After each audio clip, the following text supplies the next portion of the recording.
Hello everyone and welcome back to my channel Bhardwaj classes.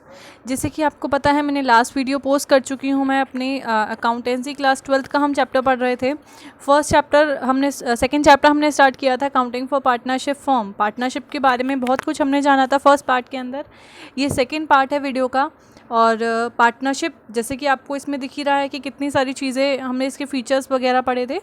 ठीक, इस partnership के अंदर हमने बहुत सारी चीज़ें पढ़ी थी। कोलैबोरेशन कैसे, इंट्रोडक्शन हमने पढ़ा था, पार्टनरशिप किस तरीके से होता है, कैसे पार्टनरशिप फॉर्म को हम कैसे कैसे फॉर्म कर सकते हैं, थोड़ा सा हमने इसके बारे में देखा था। इसके फीचर्स हमने पढ़े थे। सोल प्रोप्राइटरशिप के बारे में थोड़ा जाना था, उसके एडवांटेजेस क्या थे, डिसएडवांटेजेस होने की वजह से हमें पार्टनरशिप को लाना पड़ा, कौन पार्टनरशिप चलाता है, इसमें क्या क्या आपको एग्रीमेंट बनाने पड़ते हैं, एग्रीमेंट के अंदर क्या क्या कंटेंट लिखने पड़ते हैं। इतना ओवरऑल हमने इंट्रोडक्शन पार्ट हमने इसका पढ़ लिया था।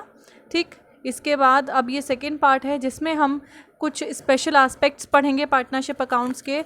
इसको पढ़ने से पहले आपको मैं याद दिला दूं कि अगर आपको मेरी वीडियो समझ आती है, अच्छी लगती है तो लाइक करना ना भूलें, शेयर करें वीडियो को, और अगर आप पहले बार मेरे चैनल पर आए हैं तो सब्सक्राइब करें और इस बेल आइकन को दबाना ना भूलें जो सब्सक्राइब के साइड में है, जिससे आने वाले वीडियोस की मेरी नोटिफिकेशन आपको मिलती रहे। वीडियो को शुरू करते हैं। कुछ एस्पेक्ट्स हैं पार्टनरशिप अकाउंट से रिलेटेड, इसके बारे में देख लेते हैं। Accounting treatment for the partnership form भी सोल प्रोप्राइटरशिप की तरह ही होता है, बिजनेस की तरह, लेकिन कुछ एस्पेक्ट्स होते हैं जो अलग होते हैं। इसमें हमें पार्टनर्स कैपिटल अकाउंट बनाना पड़ता है, प्रॉफिट एंड लॉस अकाउंट भी बनाना पड़ता है, लेकिन वो थोड़ा सा डिफरेंट होता है। अप्रोप्रिएशन के नाम से हम उसको जानते हैं, जो कि हमें पार्टनर्स में प्रॉफिट एंड लॉस कितना डिस्ट्रीब्यूट करना है वो निकाल करके देता है। एडजस्टमेंट्स हमें करनी होती हैं। लॉन्ग अप्रोप्रिएशन अगर हमने प्रॉफिट का कर दिया है, यानी कि पहले हमने पास्ट में कुछ गलत प्रॉफिट डिस्ट्रीब्यूशन कर दिया था तो अभी हम उसको करेक्ट करेंगे, वो है। रिकंस्ट्रक्शन हम करेंगे पार्टनरशिप फॉर्म का। हमने पार्टनरशिप डीड तैयार कर ली है, सारे रूल्स एंड रेगुलेशंस हो चुके हैं, लेकिन अब हमें उसको चेंज करना है। डिसोल्यूशन ऑफ पार्टनरशिप फॉर्म, अगर काफ़ी टाइम से हमारी पार्टनरशिप फॉर्म चल रही है लेकिन इस टाइम पे हम चाहते हैं कि उस पार्टनरशिप फॉर्म को हम डिसॉल्व कर दें, तो वो किस तरीके से होता है। The first three aspects, maintenance of partners capital account, profit and loss और एडजस्टमेंट, ये सब कुछ हम पढ़ेंगे सेक्शंस में चैप्टर के। ठीक है, और जो रिमेनिंग एस्पेक्ट्स हैं उसको हम सब्सिक्वेंट चैप्टर्स के साथ पढ़ेंगे, यानी कि रिकंस्ट्रक्शन ऑफ पार्टनरशिप फॉर्म का एक अलग चैप्टर है यहाँ पर, डिसोल्यूशन ऑफ पार्टनरशिप फॉर्म का अलग चैप्टर है। इस चैप्टर के अंदर हम ये स्टार्टिंग के 3 पॉइंट्स कवर अप करेंगे। ठीक, अपार्ट फ्रॉम द अबव, ऊपर वाले पॉइंट्स के अलावा पार्टनरशिप एक्ट कुछ कॉन्ट्रैक्ट के बेसिस पर, कॉन्ट्रैक्ट बिटवीन द पार्टनर्स, इनके बीच में कुछ एस्पेक्ट्स या फिर सब्जेक्ट्स अपने बताता है कि किस तरीके से हमें फॉलो अप करने हैं। फर्स्ट पॉइंट पढ़ लेते हैं। If the partners derived any profit, partnership act ने ये साफ साफ बोला हुआ है कि अगर पार्टनर कोई भी प्रॉफिट करता है, हिम और हर सेल्फ, किसी भी ट्रांजैक्शन से, जो ट्रांजैक्शन फॉर्म से रिलेटेड हो, ठीक, या फिर वो प्रॉफिट बिजनेस की प्रॉपर्टी को यूज़ करके अर्न किया गया हो, बिजनेस के कनेक्शंस या फर्म के जो कनेक्टर्स हैं उनके द्वारा अर्न किया गया हो, फर्म का नाम यूज़ करके प्रॉफिट अर्न किया गया हो, तो इन सब केसेस में जो पार्टनर है जिसने प्रॉफिट अर्न किया है, वो सारा प्रॉफिट उसको कंपनी, या फिर कंपनी नहीं कह सकते हैं, फर्म को हैंड ओवर करना पड़ेगा। दोबारा से बोलती हूँ, पार्टनर कोई भी प्रॉफिट अर्न करता है, चाहे वो फर्म के नाम से करता हो, फर्म के कनेक्शंस को यूज़ करके करता हो, फर्म की प्रॉपर्टी को यूज़ करके करता हो, फर्म के जो ट्रांजैक्शंस हैं वो फर्म से रिलेटेड हों, इन सभी केसेस में अगर पार्टनर जो है कोई भी किसी भी तरीके का प्रॉफिट अर्न करता है तो वो फर्म का माना जाएगा। सेकेंड पॉइंट कहता है, if the partner carries on any business of the same nature, अगर जिस नेचर की उसकी फर्म है उसी सेम नेचर का वो दूसरा बिजनेस ओपन करता है, and competing with that of the firm, और अपनी ही फर्म के साथ कंपटीशन करता है, ही और she shall account for and pay to the firm, तो वो बिल्कुल सख्त तरीके से वो सारा प्रॉफिट जो अर्न करेगा वो फर्म को देना पड़ेगा, जो भी उसने उस सेम नेचर का बिजनेस खोल के कंपटीशन करके उससे कमाया है। कुछ जनरल एंट्रीज़ हैं, हम इसके बारे में बात करते हैं एक एक करके। अब प्रॉफिट्स भी हम निकाल लेंगे, इंटरेस्ट भी हमें पे करना है, सब चीज़ों का, लेकिन अकाउंट्स में मेन चीज़ क्या है, वो होती है जनरल एंट्रीज़। जनरल एंट्रीज़ किस तरीके से हम पास करेंगे, उसी के बेसिस पर हम अकाउंट्स में ट्रांसफ़र करते हैं। So transfer of balance of profit and loss account to profit and loss appropriation account. Profit और लॉसेस जो भी हम कैलकुलेट करते हैं वो एक profit and loss account appropriation account नाम के अकाउंट में ट्रांसफ़र होते हैं। पहला केस हम देखते हैं, अगर प्रॉफिट या लॉस होता है प्रॉफिट एंड लॉस अकाउंट में, अगर क्रेडिट बैलेंस शो करता है इट मीन्स कि उसका नेट प्रॉफिट है। समझ गए? अब एंट्री किस तरीके से होती है, ध्यान से सुनिएगा एक एक चीज़। Profit and loss account debit to profit and loss appropriation account. हमने प्रॉफिट एंड लॉस अकाउंट बनाया, फॉर्म का प्रॉफिट एंड लॉस अकाउंट बनेगा, उसके बाद जो भी प्रॉफिट आया वो एप्रोप्रिएशन अकाउंट में ट्रांसफ़र हो जाएगा। फर्म के लिए जो प्रॉफिट होता है वो प्रॉफिट एंड लॉस अकाउंट से ही बनाकर निकालेंगे, लेकिन अब वो जो प्रॉफिट निकल के आया है, हमने शुरू से यही पढ़ते आ रहे हैं कि प्रॉफिट हम पार्टनर्स को डिस्ट्रीब्यूट करेंगे, प्रॉफिट पार्टनर्स को डिस्ट्रीब्यूट करेंगे। अब वो करेंगे कैसे, वो हमें partners profit and loss appropriation account से पता चलेगा। सो क्योंकि प्रॉफिट आया है, ठीक, प्रॉफिट कम ट्रांसफ़र किधर से करेंगे, तो वो प्रॉफिट एंड लॉस अकाउंट से करेंगे। जो चीज़ बढ़ती है उसको क्रेडिट करेंगे, जो चीज़ कम हो रही है उसको डेबिट करेंगे। ठीक, प्रॉफिट एंड लॉस अकाउंट में से हम निकालेंगे, ठीक, तो वहाँ उसको डेबिट करेंगे, to profit and loss appropriation account डालेंगे।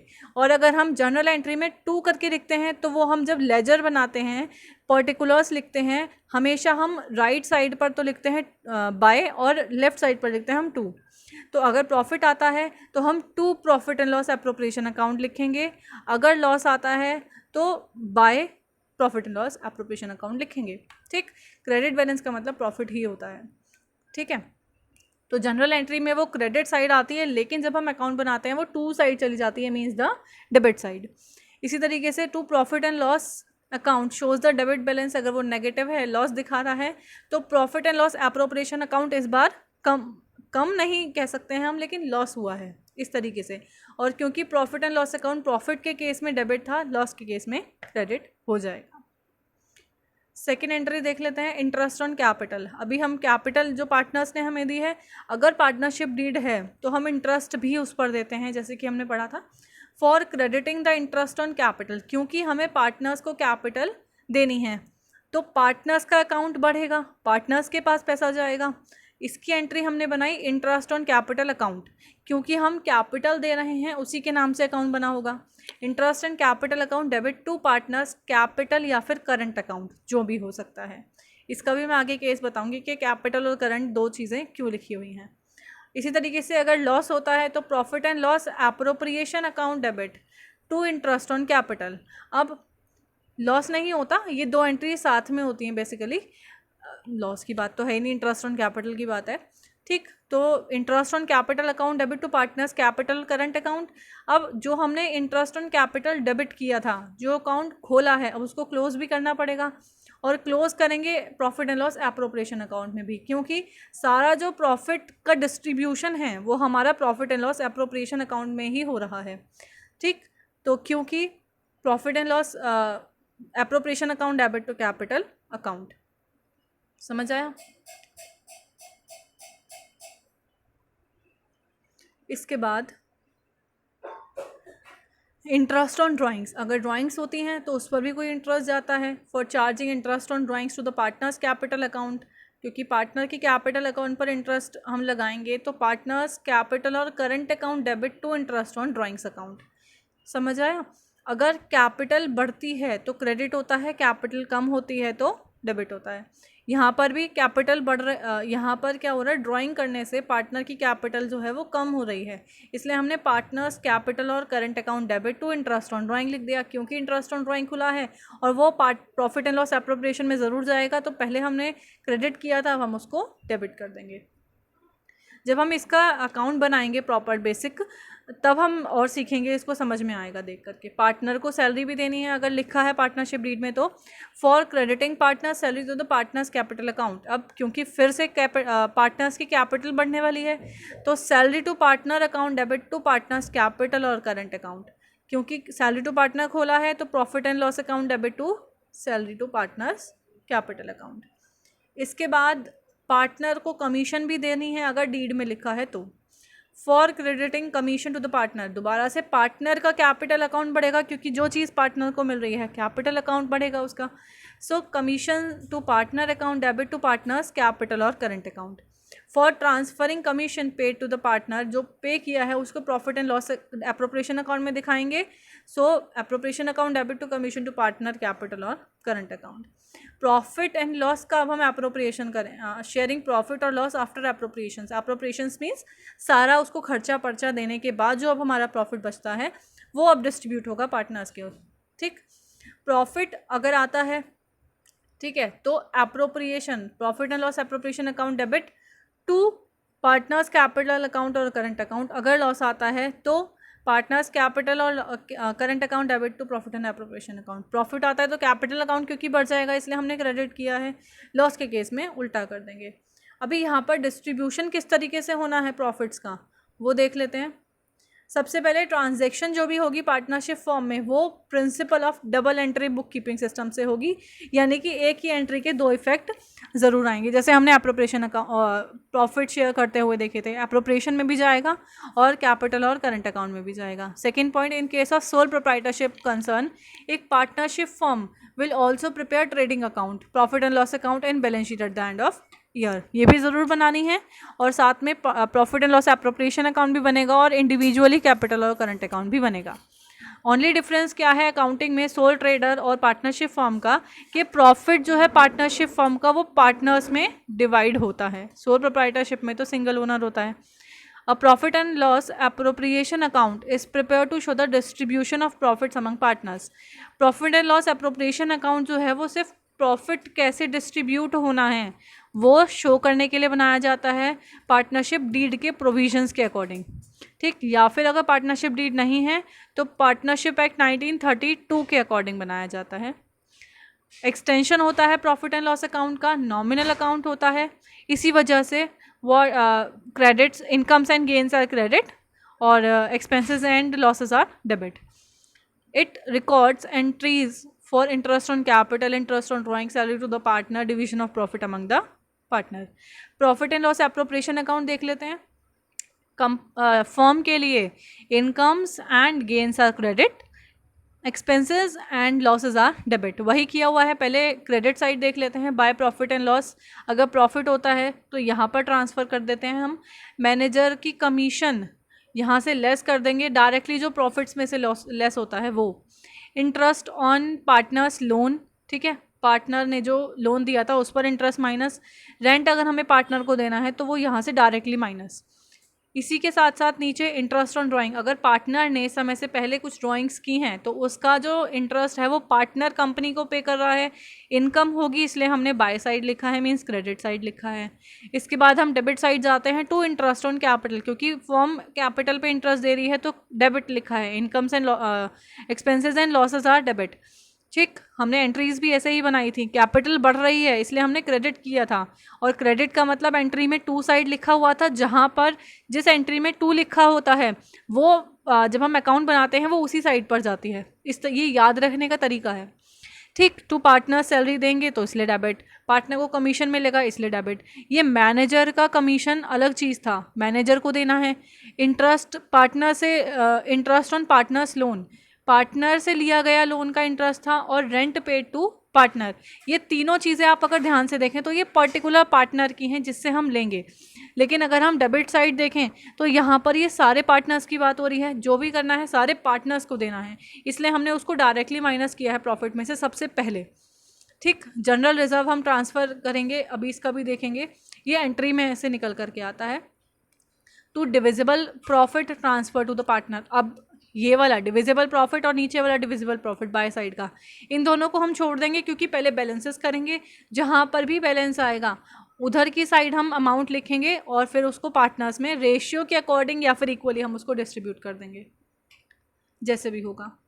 इंटरेस्ट ऑन ड्राइंग कैसे कैलकुलेट करते हैं, मोस्ट इंपॉर्टेंट टॉपिक है, बहुत ध्यान से पढ़िएगा। एक एक चीज़ मैंने समझाई हुई है, थोड़ा सा लेंथी हो सकती है वीडियो, तो इसको ध्यान से पढ़िएगा। जब अमाउंट विड्रॉ किया जा रहा है, ड्राइंग्स का मतलब तो आपको पता ही है, जब पार्टनर पर्सनल यूज़ के लिए फर्म में से पैसा निकालता है उसको हम ड्राइंग कहते हैं, जिस पर के फर्म जो है वो चार्ज करती है इंटरेस्ट, इसलिए हम उसमें इंटरेस्ट ऑन ड्राइंग लगाते हैं। जब पहला केस है एवरेज पीरियड मेथड हम इसको बोल सकते हैं, इस वाले जो कैलकुलेशन का मेथड है उसको हम एवरेज पीरियड मेथड भी बोलते हैं। और क्वेश्चन में ये डायरेक्टली लिख कर आ सकता है कि आप एवरेज पीरियड मेथड के ज़रिए इसको निकालिए। जब प्रॉफिट विड्रॉ किया जा रहा है personally equal in equal period of time, यानी कि अमाउंट इक्वल है और जो इंटरवल है निकालने का वो भी सेम है। इसमें फर्स्ट केस आता है जब ड्राइंग इक्वली अमाउंट से की जा रही है ड्यूरिंग द 12 मंथ्स, 12 महीने के अंदर। अब इसमें एवरेज पीरियड मेथड है तो एवरेज पीरियड भी हमें निकालना पड़ेगा। अभी देखिए मैं ध्यान से बता रही हूँ। At the beginning of each month, अगर आप हर एक महीने के स्टार्टिंग में पैसा निकालते हैं, 1 जनवरी, 1 फरवरी, 1 मार्च, 1 अप्रैल, 1 मई, इस तरीके से निकालते हैं, तो इंटरेस्ट ऑन ड्राइंग निकालने का तरीका होता है पूरे साल के ड्राइंग्स जितने भी लिए हैं उन सबको ऐड ऑन कर लीजिए इनटू कितना रेट हमने लगाया है, 8% है, 10% है, क्वेश्चन में गिवन होता है, इनटू 6.5/12। ये जो 6.5 है इसको हम एवरेज पीरियड बोलते हैं। इसको निकालने का तरीका आप नोट डाउन कर लीजिएगा, मैं बोलती हूँ, 1 मिनट मैं दिखा भी देती हूँ, जस्ट अ मिनट। ये जो 6.5 है इसको निकालने का तरीका क्या होता है कि आपको एवरेज निकालना है। एवरेज निकालना है तो क्या करेंगे आप, क्योंकि ये बिगिनिंग में बोला गया है कि आप बिगिनिंग हर महीने की बिगिनिंग में निकालते हैं, तो स्टार्ट अगर हमने जनवरी से किया है तो उससे एंड यानी कि ईयर ख़त्म होने तक 12 महीने हो गए, प्लस लास्ट वाला मंथ जो होता है जैसे दिसंबर, ठीक, हम जनवरी टू दिसंबर ले रहे हैं, उसमें वन मंथ पूरा रहता। जनवरी के स्टार्टिंग में निकाला है तो इंटरेस्ट पूरे जनवरी का देंगे, फरवरी का देंगे, मार्च का देंगे, ऐसे करते करते हम दिसंबर तक जाएंगे, तो इसलिए 12 महीने। और फिर अगर हम दिसंबर में निकालते हैं तो सिर्फ पूरा दिसंबर महीना अपॉन 2, 12 + 1 ये बनता है आपका 13, 13/2 बनता है 6.5। ये आपको क्लियर हो गया, ठीक। इसी तरीके से हम एवरेज पीरियड निकालते हैं। एवरेज पीरियड निकालने का मतलब है कि हमें स्टार्टिंग जहाँ से हमने किया था वहाँ से एंड तक और सबसे लास्ट वाली ड्राइंग के एंड तक कितने मंथ्स बैठते हैं डिवाइडेड बाय 2 कर देंगे हम, वो निकल कर आ जाएगा एवरेज पीरियड। इसी के बाद 1 मिनट, इसके बाद at the middle of each month अगर आप महीने के बीच में निकालते हैं तो फिर से वही चीज़ें करेंगे हम। At the middle of each month, at the middle of each month ये जो 6 निकल कर आया है ये कैसे आया है, हमने अगर 15 जनवरी मीन्स 15 जनवरी, 15 फरवरी, 15 मार्च, ठीक, इस तरीके से किया है। 15 दिसंबर अगर हम लास्ट तक जाते हैं तो ठीक, इसी तरीके से करते करते अगर हम निकालते हैं तो जनवरी 1 से अगर हम 15 जनवरी से अगर हम बात करते हैं तो कितने मंथ बच जाते हैं 15 जनवरी से, 15 जनवरी से बच जाते हैं हमारे 11.5, ठीक। इसके बाद अगर हम लास्ट की बात करते हैं तो 0.5/2 कर देंगे, बचा 12/2 = 6। होपफुली ये आपको समझ आया होगा एवरेज पीरियड कैसे निकालना है, ठीक है। इसी तरीके से हम हर बार एवरेज पीरियड निकालेंगे। अगर eight the end of each month की बात करते हैं हम, मीन्स 31 जनवरी एंड 31 दिसंबर की बात करते हैं हम, तो वहाँ पर भी यही केस है। अगर हम 31 जनवरी से स्टार्टिंग करते हैं तो 11 मंथ्स बैठेंगे और 31 दिसंबर को ही क्योंकि हमने ड्राइंग्स की हैं तो वो उसके बाद कुछ है ही नहीं, तो 11/2 = 5.5 आया एवरेज पीरियड। बाकी का केस यही रहेगा, टोटल ड्राइंग इंटू रेट कर देंगे इंटू और उसके एवरेज पीरियड वरी करता रहेगा तो हम कर देंगे। ये वाला किस केस में यूज़ होगा, जब हमारा अमाउंट जो है वो इक्वल अमाउंट हो और 12 महीने के अंदर निकाला हो। अमाउंट इक्वल होना चाहिए लेकिन 12 महीने के अंदर होना चाहिए। अब जब हमारे पास इक्वल अमाउंट हो लेकिन वो क्वार्टरली हम निकाल रहे हैं, 3-3 महीने में, जैसे जनवरी में निकाला, ठीक है, फिर मार्च में निकाला, फिर जुलाई में निकाला, लेकिन बिगिनिंग में निकाला 1 जनवरी, ठीक है, 1 अप्रैल, ऐसे। तो इंटरेस्ट ऑन ड्राइंग वही, टोटल ड्राइंग्स कितनी है इंटू रेट इंटू 7.5/12। दोबारा से वही देखेंगे क्योंकि 7.5 है, 7.5 हमारे पास लिखा हुआ है। तो ये आया किस तरीके से है, अगर हमने निकाली है 1 जनवरी को, 1 जनवरी से हमारे पास कितने मंथ्स आते हैं 12 प्लस, इसके बाद अगर हमने निकाली है जनवरी फरवरी मार्च, अप्रैल मई जून जुलाई अगस्त सितंबर अक्टूबर नवंबर दिसंबर, यानी कि अक्टूबर को निकाला होगा, ठीक है। अक्टूबर से निकालेंगे तो हमारे पास 3 मंथ्स बचेंगे डिवाइडेड बाय 2, तो 12 और 3 15/2 डिवाइड करेंगे तो 7.5 आ जाएगा। ये आपको समझ आया होगा?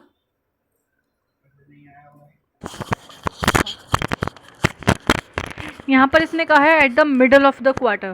क्वार्टर में 3 मंथ्स होते हैं, ठीक है, और 3 का जब हम हाफ करते हैं तो 1.5 आता है।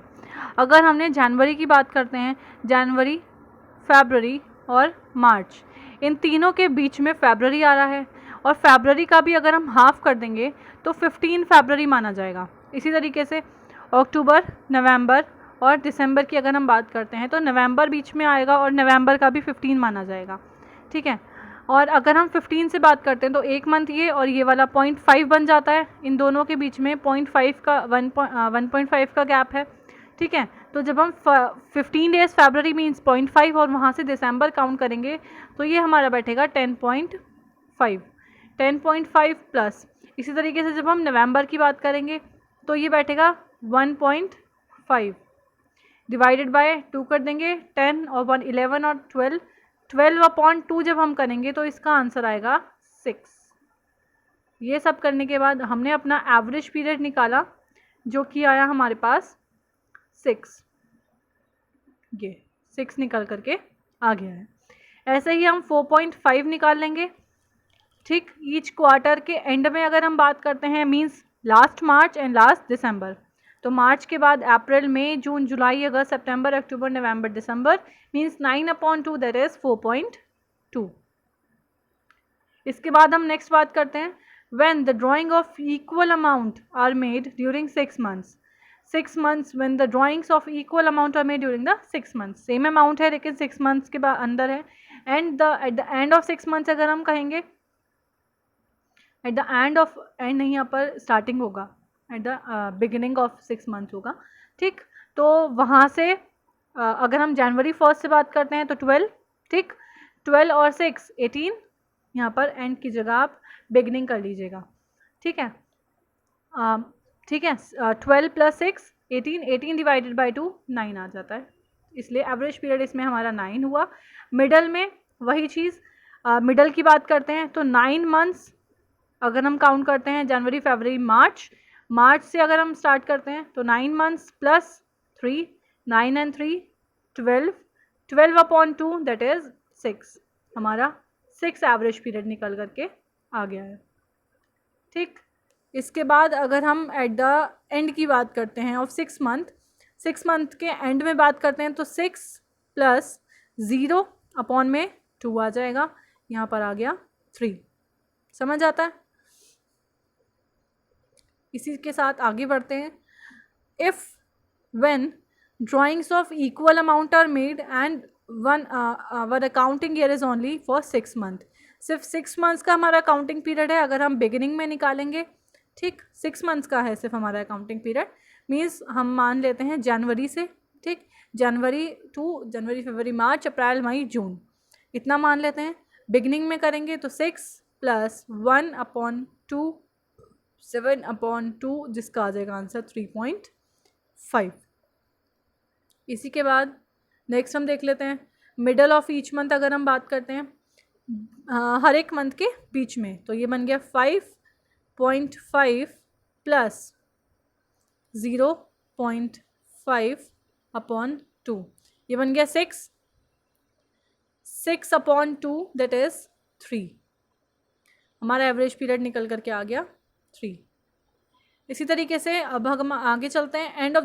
And of each month means 6 months, sorry 6 नहीं 5 मंथ्स तो जनवरी के एंड से, और क्योंकि हम लास्ट मंथ का एंड ही देख रहे हैं तो 0 ही आएगा, ठीक है, और डिवाइडेड बाय 2 कर देंगे तो 2.5 हमारा आंसर आ जाएगा। एवरेज पीरियड निकालना आई होप सबको समझ आ गया है। अगर कुछ भी प्रॉब्लम होती है आप मुझे कमेंट सेक्शन में लिख सकते हैं, मैं ज़रूर उसका आंसर करूँगी।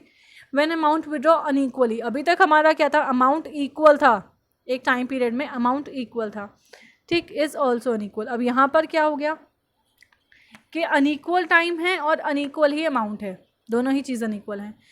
ये सिंपल मेथड है यहाँ पर क्या करेंगे, अनइक्वल अमाउंट है। फॉर एग्जांपल हमने 1 जनवरी को लिया, फिर 1 फरवरी को ले लिया, फिर हमने क्या किया 31 मार्च को ले लिया, ठीक। फिर हमने क्या किया 5 अप्रैल को ले लिया।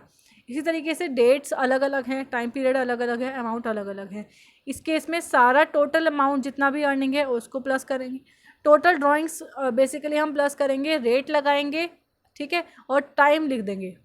इसके बाद ये हमें अलग अलग करना पड़ेगा। अगर हमने 15 जनवरी को ड्राइंग्स की थी तो 15 जनवरी से लिखेंगे, अगर 30,000 था इनटू रेट लिखेंगे, अगर हमारे पास 8% था इनटू टाइम पीरियड कितना रह गया 11.5 अपॉन 12 कर देंगे। इससे हमें पर मंथ की इंटरेस्ट रेट पता।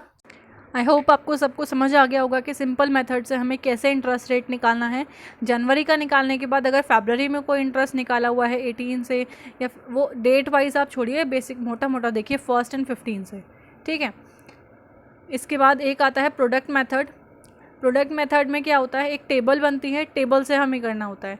सारी ड्राइंग्स एक साइड लिखते हैं, फिर उसको रेट से मल्टीप्लाई करेंगे, और जितना डेज़ है, अगर एक मंथ का है एक, और कितना डेज़ अनइक्वल डेज़ जो मैं आपको बता रही हूँ कि अगर 18 को ड्राइंग्स की हैं उसके अकॉर्डिंग हम डेट्स लिखेंगे। अगर मंथ से काम चल जाता है तो हम 1/12 वाला फंडा यूज़ करेंगे। क्वेश्चन आगे करेंगे, इससे आपको और ज़्यादा क्लियर होगा। डायरेक्ट मेथड का क्वेश्चन है एक, सिंपली जो हमें क्वेश्चन करना होता है।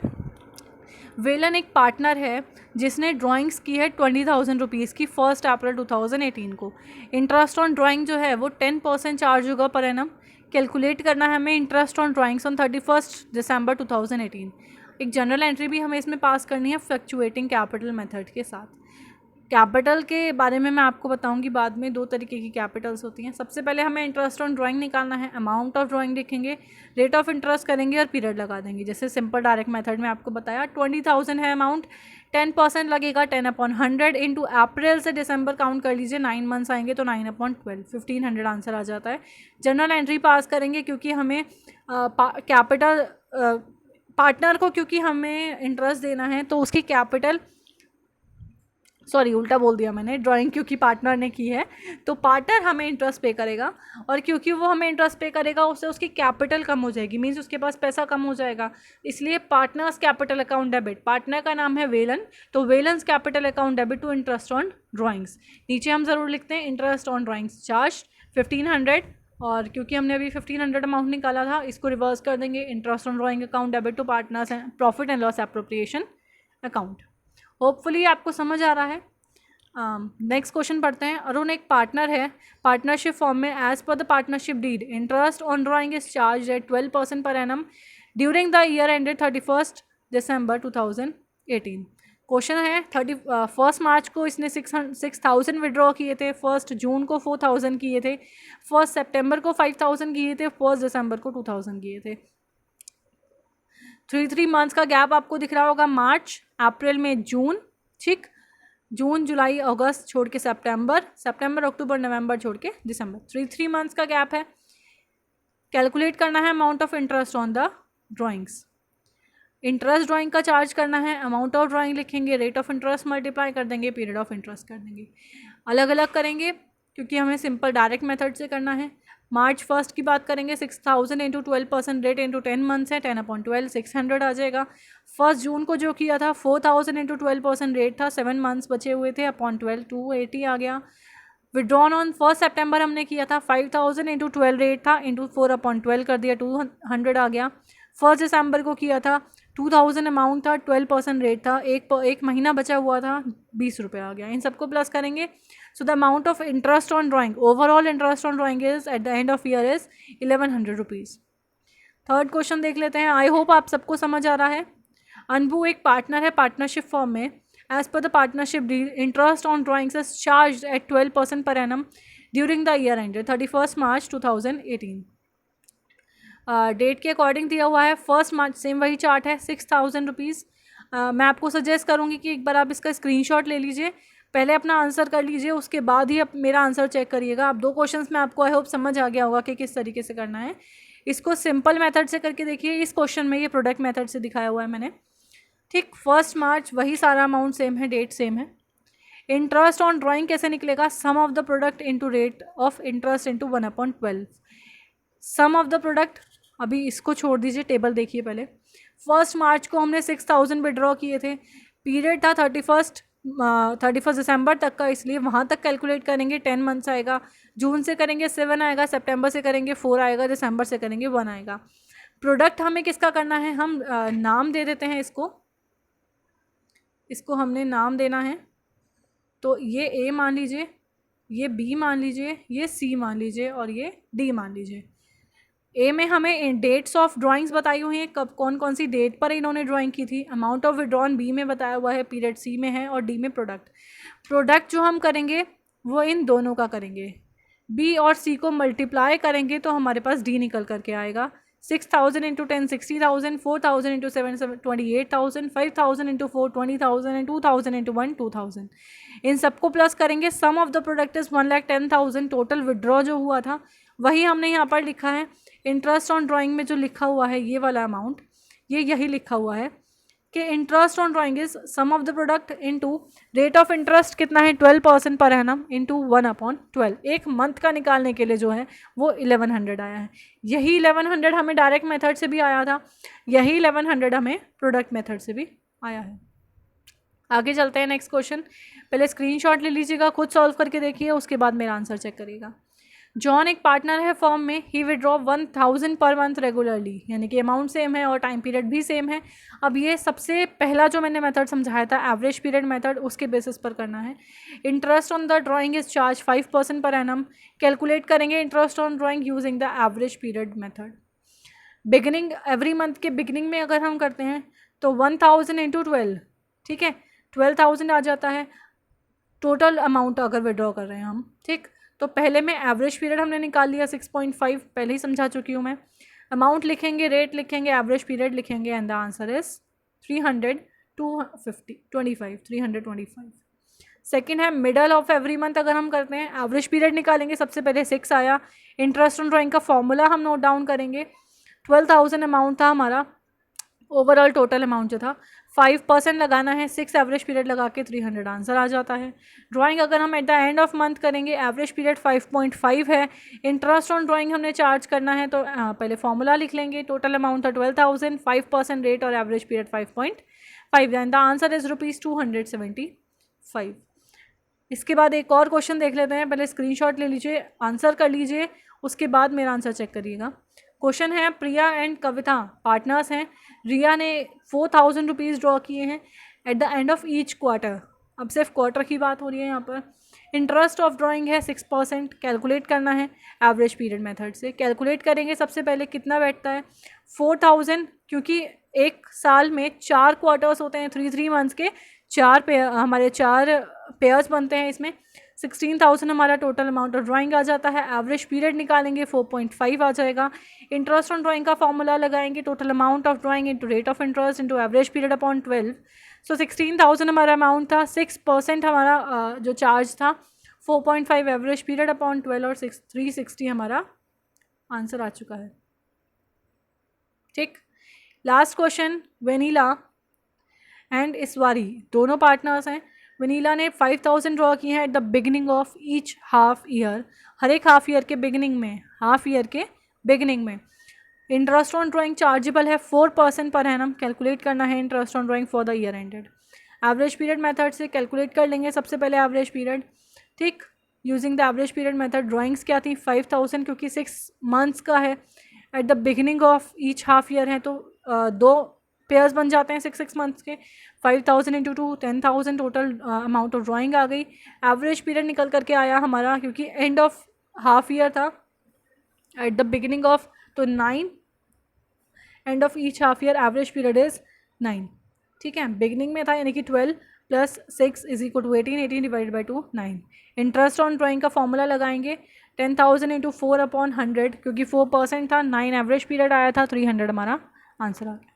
Thank you very much for watching my video. That's all for today. I hope आप सबको वीडियो पसंद आई हो, मेरा कंटेंट अच्छा लगा हो। सो आप मेरी वीडियो को लाइक ज़रूर कीजिएगा, शेयर कीजिएगा और मेरे चैनल को सब्सक्राइब करना